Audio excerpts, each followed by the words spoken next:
Today is the start of the Amazon Prime sales, and they're down year over year, 14% so far. Now we'll see where they end up. But the reason why I wanted to talk about that is because that could be an indication of what's happening with consumers.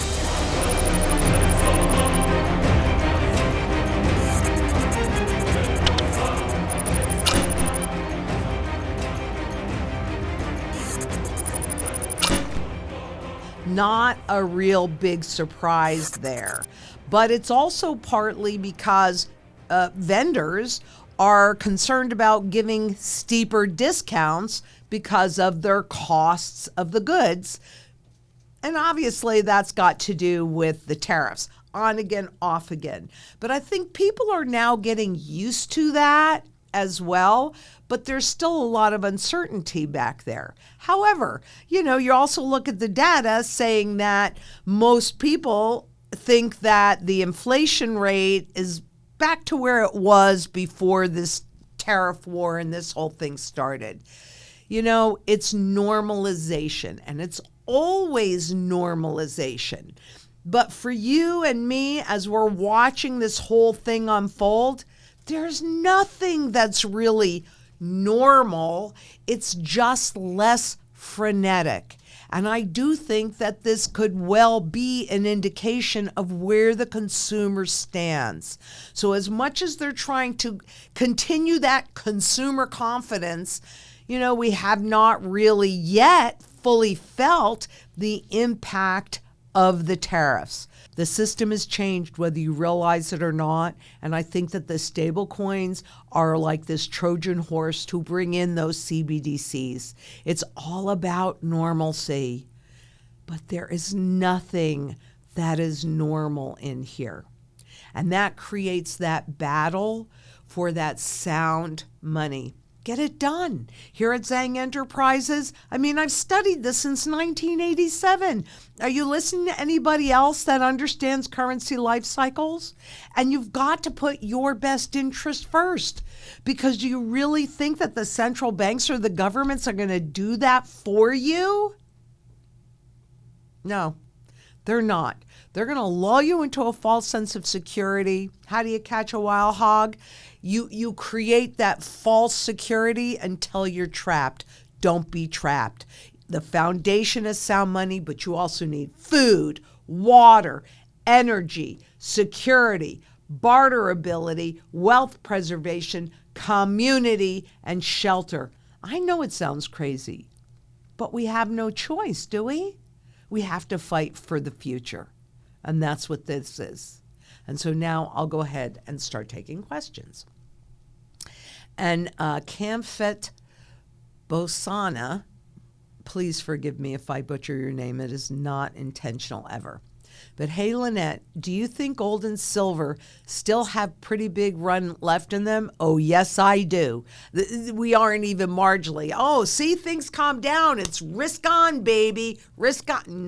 No, it's risk off and stay risk off. Yes, gold and silver have huge runs because are we at 40,000 right now? No. What does the future hold? A whole lot more of this. And the future, there is not even one little doubt in my mind that the future holds a hyperinflationary event to burn off all of this debt to take us into that new system. And right now, that's the test, right? Those stable coins. How do you justify the creation of stable coins? Spending, right? This currently, it's debt. They create debt, and that debt is what the money's created from. How about if it's just spending? Because the easier it is to make the money, the more money gets made. It takes labor, effort, energy to pull gold and silver out of the ground and then to turn it into coinage or flatware or anything else that they're going to do, because after all, gold and silver are used in every single sector of the global economy, and that's just a simple fact. Pandemonium asks, hi Lynette, when will we convert our gold into real estate? after the reset, within that 9-month window when gold will stay up and other assets down, or before. What we're going to, more than likely, it will be not necessarily within that window, because what happens is they do that reset. We've got, on average, that 9-month window where it stays up in terms of dollars. So that's the point where you pay off any of your fixed rate debt. So if you have a mortgage, etc.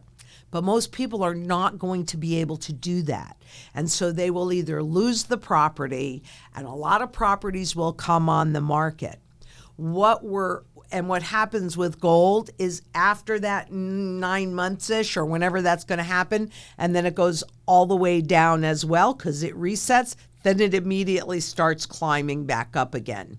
So we're going to be converting it into income-producing real estate or other real estate. Let's say you want to buy homes all over the place, whatever you want to do. What we're looking for is that cup formation. We want to see that we have hit somewhere near a bottom in pricing, right? And that cup formation is an accumulation pattern that indicates that smart money has recognized now an undervalued circumstance. I don't see any intangible assets in that mix. That's temporary. What do you want? You want temporary? You want permanent?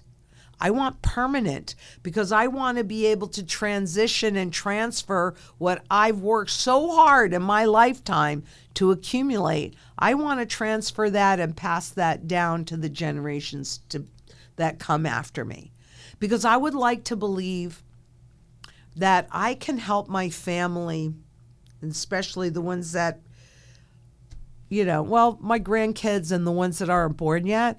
I want them to be able to dream of their future and have the ability to make those dreams come true. And I'm not sure that they will if we're in a feudal system where you have just a few that own everything and everybody else has to lease. How do you get out of that? Have any of you out there leased a car? Or does everybody out there buy a car? I've never leased a car because I'm a car keeper. So when I get a car, I'm not going to turn it over the next day or year or 3 years. I'm going to keep it. So I'd be curious to see how easy, if you became somebody that leases the cars, how easy was it then to transition back into buying the cars? Right? Because I think for a lot of people, that transition back is very, very hard. So no, I want ownership, and I want you to have that ownership, because again, wealth never disappears. It just shifts location. If you hold your purchasing power intact, when that opportunity presents, you get to have the wealth transition your way. What a concept. And it's really just that simple.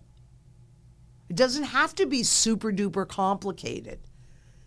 It just, and it shouldn't be. If something is so complicated that nobody can explain it to you, well, I suggest you run the other way.